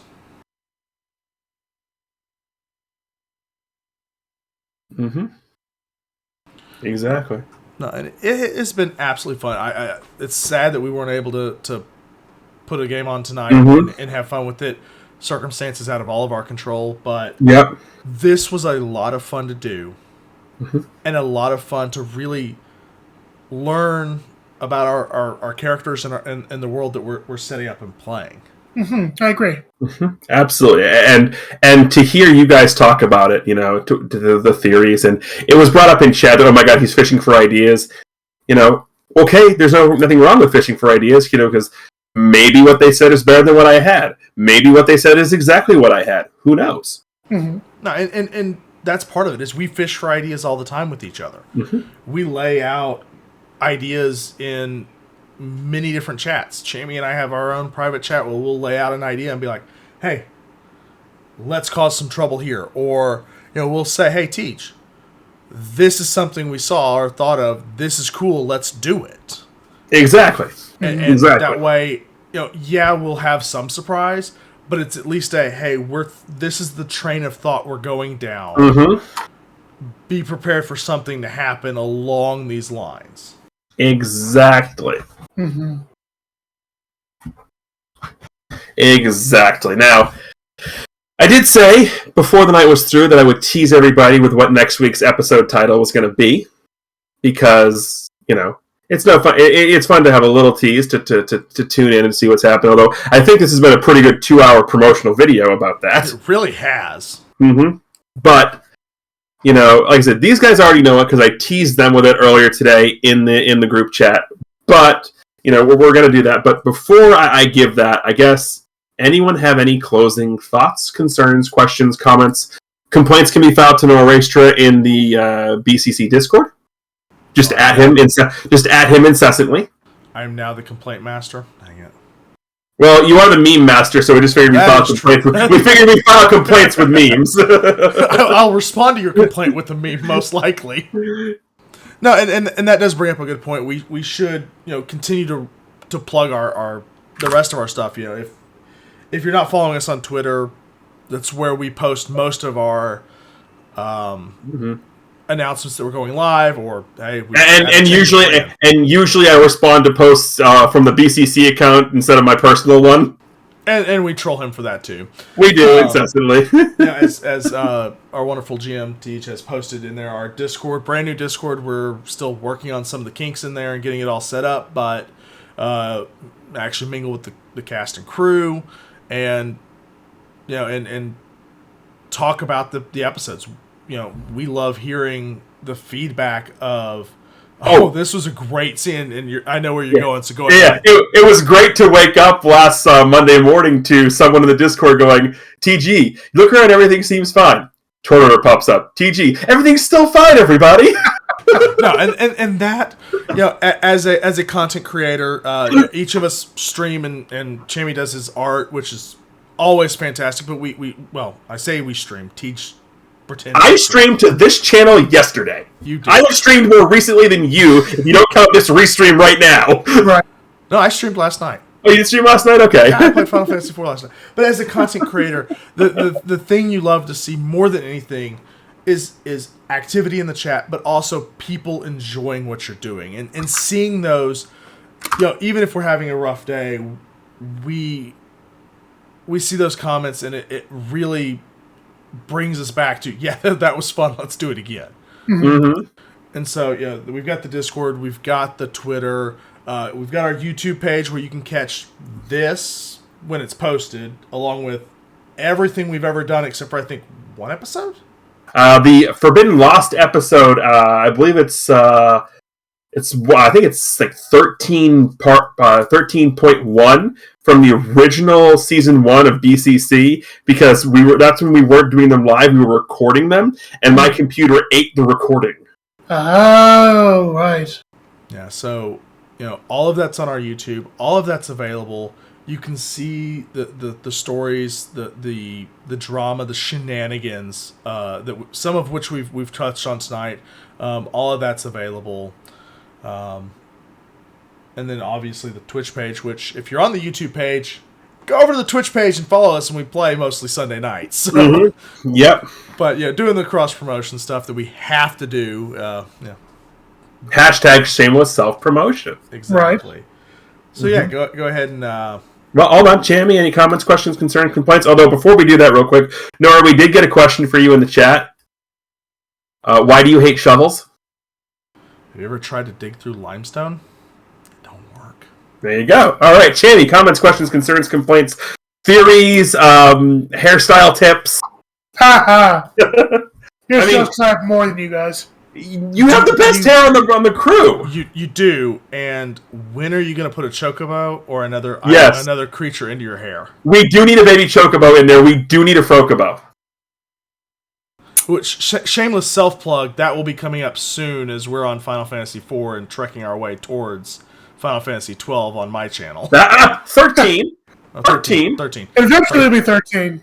We'll see how long it takes you. Well, the frocobo is Saz. It is Saz. Yes, I love his hair. But no, I don't have any really major questions or any sort of thing to peck at. I actually have been really enjoying Diastasi. I've been enjoying playing Devon. I like the way the world is set up. I'm very curious to see where you take things, what you do with the different races that may be present in the world. I'm just very curious where I'm going to take things. Yeah. I also am curious, but something that's been kind of percolating in my brain with Diastasi is Diastasi a world or is it a region? I've been saying the world of Diastasi. Right. So the answer is yes? Question mark? Because I'm trying to think about if it's more like Forgotten Realms, where it's this is the Forgotten Realms universe, or if it's more this is the Sword Coast, where this entire game series takes place at, but this is just kind of our local region. I don't know if Diastasi the entire world is that way, or. My thought process in the way I learned to RPG is, again, I'm going to go back to Final Fantasy IX.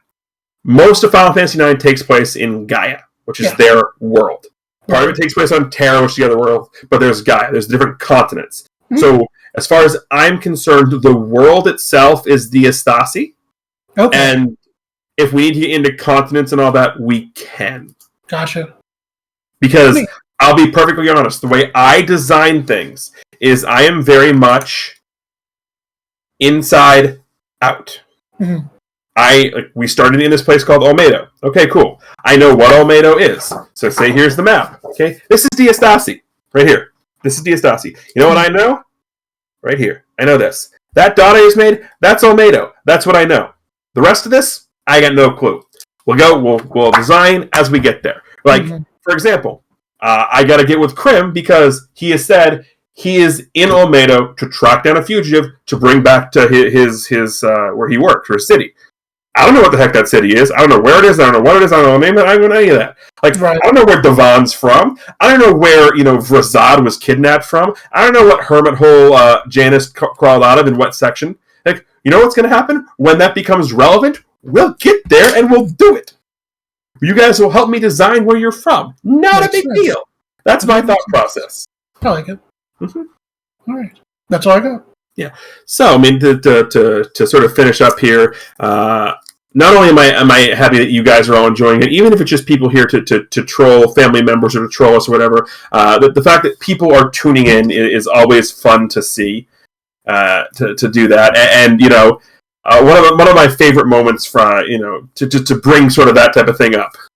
Exactly. Kiki is 100% correct. Kiki, we give you a lot of crap, but we do appreciate you showing up here. And the statement she just made in chat is fantastic, is I'm not a cartographer until you make me one.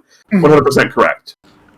Instead of a doctor, you're just not a cartographer. Exactly. But I play one on Twitch. Right. But, that whole people enjoying what you're doing, that's sort of the big thing I want to, the big thing I want to close on in. And not just you guys as players, okay? One of the things, and this was really cool to me, and Nora can confirm this because, his kids are involved in this. His family watched the Next Gen finale. And they fell in love with Chibi. And for the next 2 weeks afterwards, if they heard me on a call with Nora, I'd hear, do the Chibi voice! No, absolutely true. No, that you could still. If they were awake right now.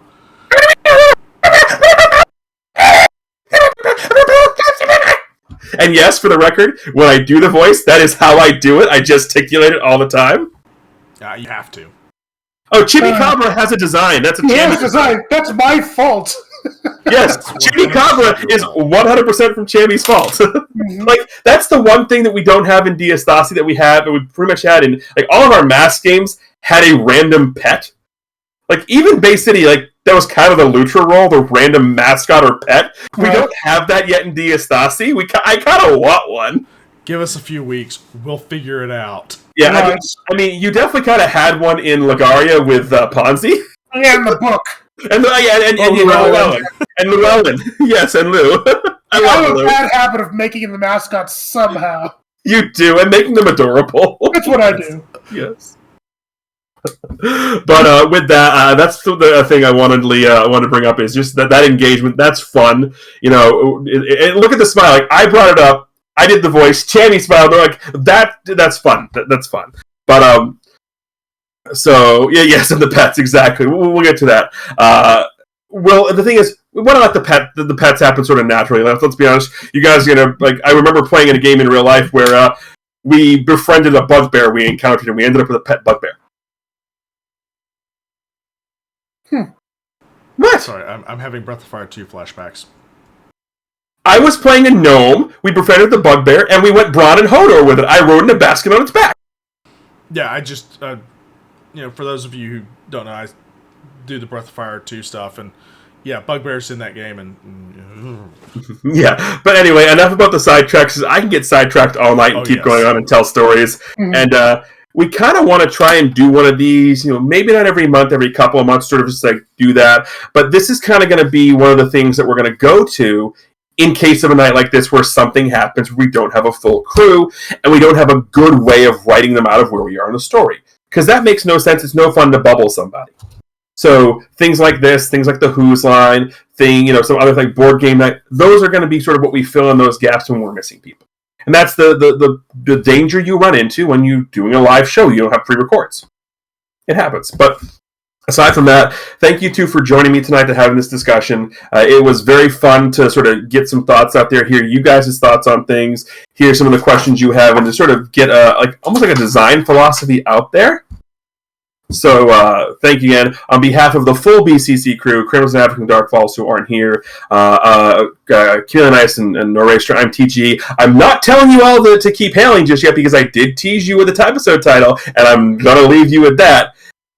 So please tune in next week here on twitch.tv/Bay City Chronicles. That's for all you watching on YouTube. Around between 9 and 9:30 p.m. next Sunday, that's Eastern Time, for Diastasi Episode 4 or Session 4 in Historia Veridi. And with that, I am TG. Thank you all very much for watching. And of course, as always, keep hailing.